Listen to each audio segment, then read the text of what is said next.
Sobat alam, ada 5 tips agar sobat alam terhindar dari hipotermia saat mendaki gunung. Ada beberapa penyakit yang sering melanda atau menghinggapi para pendaki gunung saat melakukan aktivitas pendakian. Salah satunya adalah hipotermia, acute mountain sickness, dehidrasi, frostbite, hipoglikemi.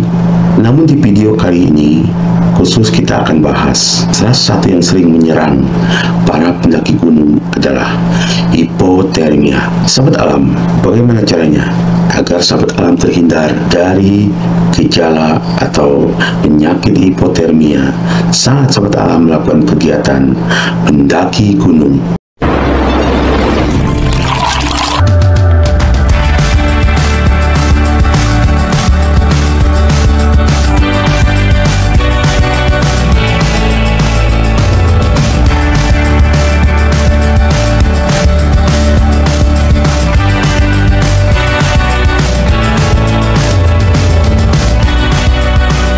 Oke sobat alam, kembali lagi bersama saya Rudi Agusman di Gap Channel. Sobat alam, di video materi tutorial outdoor kali ini saya akan memberikan 5 tips agar sobat alam terhindar dari gejala atau penyakit hipotermia saat melakukan kegiatan pendakian gunung atau saat mendaki gunung.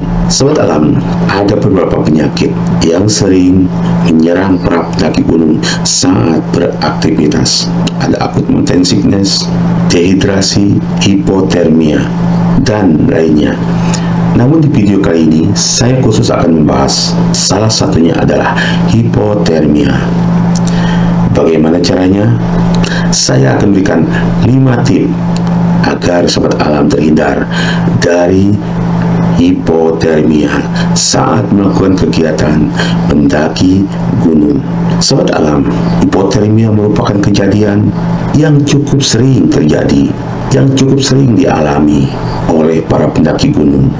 Ini merupakan kejadian ketika suhu tubuh seseorang menurun drastis hingga di bawah 35 derajat Celcius. Udara gunung yang dingin menjadi salah satu pemicu terjadinya hipotermia pada seorang pendaki gunung. Oleh karena itu, ada beberapa hal yang harus dilakukan pendaki agar tidak terkena hipotermia. Dalam video kali ini, saya akan berikan 5 tips agar sahabat alam terhindar dari hipotermia saat melakukan kegiatan mendaki gunung. Baik, berikut ini 5 tips agar sahabat alam tidak terkena hipotermia saat mendaki gunung. Yang pertama adalah tips atau syarat sahabat alam agar tidak terjadi hipotermia saat mendaki gunung adalah mendakilah saat kondisi tubuh sahabat alam dalam keadaan fit. Jika tubuh sedang tidak fit, seperti sedang demam atau flu, lebih baik batalkan rencana mendaki gunung. Sahabat alam yang sedang sakit biasanya lebih mudah kedinginan, lebih sensitif terhadap udara dingin. Meski ada di suhu normal, udara gunung yang dingin tentu akan membuat orang yang tidak fit menjadi semakin kedinginan. Risiko mengalami hipotermia pun semakin meningkat pada pendaki yang sedang tidak fit. Bahkan kalau sahabat alam selamat sampai pulang dan tidak terkena hipotermia, sedangkan sahabat alam melakukan pendakian gunung saat sedang tidak fit, demam atau flu. Dari gejala demam ini, kemungkinan sahabat alam sampai di rumah bisa terkena tipes. Karena sahabat alam sedang tidak fit, tetapi fisik sahabat alam terkuras. Untuk flu, kemungkinan jika sahabat alam melakukan pendakian dan di jalur trek pendakian sampai ke puncak tebal dengan kabut, bahkan kabut basah, ada kemungkinan flu sahabat alam bisa sembuh. Apa alasannya? Karena pada saat flu, bila hidung sahabat alam menghirup udara yang terlalu dingin seperti sahabat alam sedang flu menggunakan inhaler, ada kemungkinan bisa sembuh. Tapi setelah itu karena sahabat alam tidak fit, sahabat alam bisa terkena tipes. Jadi tip yang pertama adalah mendakilah saat kondisi tubuh sahabat alam sedang fit. Maka dari itu sebelum melakukan pendakian, persiapkan fisik. Berikutnya tip yang kedua adalah bawa jaket dan perlengkapan memadai. Suhu udara di gunung yang lebih dingin tentu berbeda dengan di wilayah tempat tinggal sahabat alam sehari-hari, misalnya perkotaan. Oleh karena itu, dibutuhkan perlengkapan yang memadai untuk mengatasi dingin di gunung saat sahabat alam melakukan pendakian. Dari mulai trek pendakian sampai di camp sahabat alam camping. Dan salah satu perlengkapan itu adalah jaket. Bukan jaket biasa tentunya, melainkan jaket gunung. Karena udara di gunung lebih dingin sehingga butuh jaket gunung dengan bahan yang memang dirancang untuk mengatasi udara di gunung. Sahabat alam bisa mencari rekomendasi jaket seperti apa yang cocok di gunung yang akan sahabat alam daki. Dan selain jaket, sahabat alam bawa pula perlengkapan lain seperti kantong tidur atau sleeping bag atau tenda jika sahabat alam memang mau melakukan camping di shelter atau puncak gunung. Pastikan pula keduanya dalam kondisi baik. Maksudnya adalah perlengkapan yang sahabat alam dalam kondisi baik. Dicek dulu saat prepare di rumah. Misalnya tenda tidak berlubang atau sobek sehingga bisa maksimal mencegah udara dingin masuk ke dalam tenda. Tip yang ketiga, sahabat alam juga harus bawa baju ganti untuk dipakai saat tidur. Pakaian yang dikenakan saat mendaki atau di trek pendakian sebaiknya selalu dalam kondisi kering, khususnya saat tidur. Jika sahabat alam harus berkemah atau camping, memang saat berjalan baju atau outfit basah tidak terlalu berpengaruh karena tubuh terus bergerak sehingga menghasilkan panas dari tubuh sahabat alam dan bisa cepat mengering. Namun saat tidur, tubuh sahabat alam berhenti bergerak sehingga suhunya akan turun secara perlahan. Saat itulah efek pakaian basah akan mulai terasa. Udara dingin di malam hari akan semakin membuat tubuh kedinginan. Oleh karena itu, lebih baik jika mengganti pakaian basah dengan pakaian yang masih kering atau yang memang dipisahkan untuk tidur, karena tindakan ini akan mengurangi rasa dingin di tubuh sahabat alam dan meminimalisir resiko terkena hipotermia. Itu tip ketiga ini. Saya ulas sedikit. Pisahkan baju atau siapkan baju untuk saat trekking pendakian dengan saat tidur. Ada kemungkinan basah oleh keringat, bahkan basah oleh hujan di saat trek pendakian. Jadi pada saat tidur sahabat alam, menggunakan pakaian yang masih kering, ditambah lagi dibantu dengan perlengkapan lain seperti sleeping bag dan tenda yang maksimal, termasuk perlengkapan lain, matras dan sebagainya. Berikutnya yang keempat adalah cukup makan dan bawa logistik yang bergizi.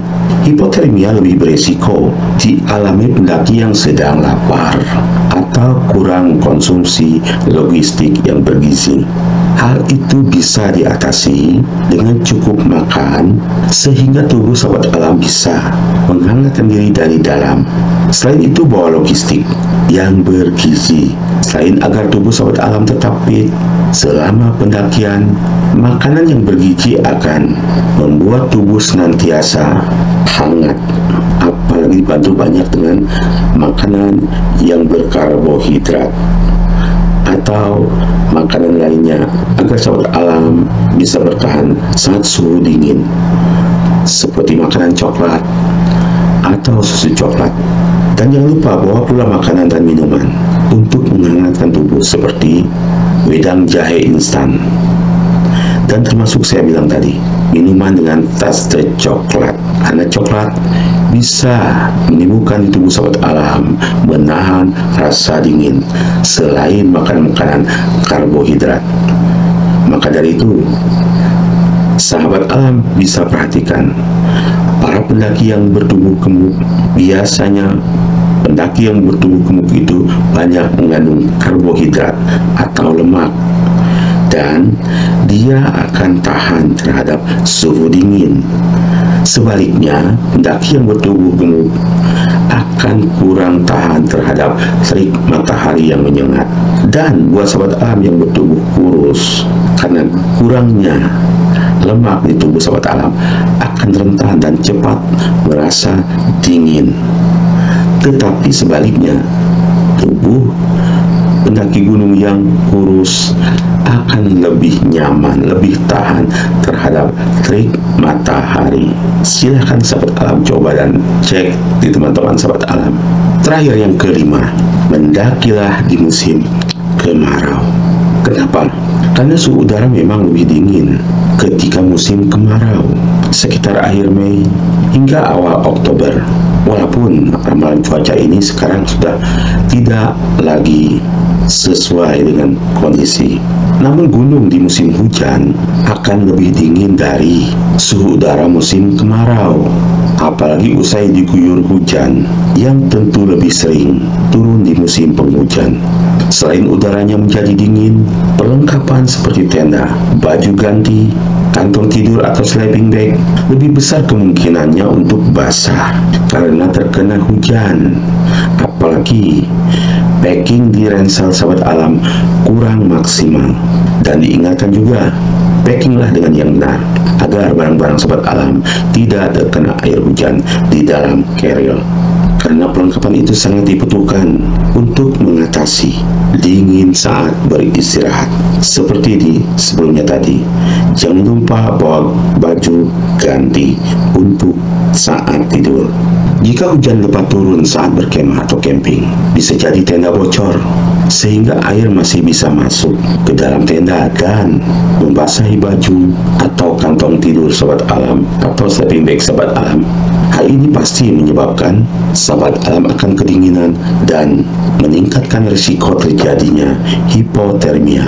Sahabat alam, sebelum sahabat alam melakukan pendakian saat di rumah, lakukanlah prepare, persiapan kondisi gunung yang akan sahabat alam daki, informasi-informasi lainnya, termasuk kondisi trek pendakian, termasuk sumber air dan lain sebagainya. Cari data referensi melalui media sosial atau ke kontak base camp. Dan untuk logistik, jangan pelit. Lebih baik sahabat alam sedikit mahal tapi membawa makanan dan minuman yang memang mendukung, bergizi dan penuh nutrisi.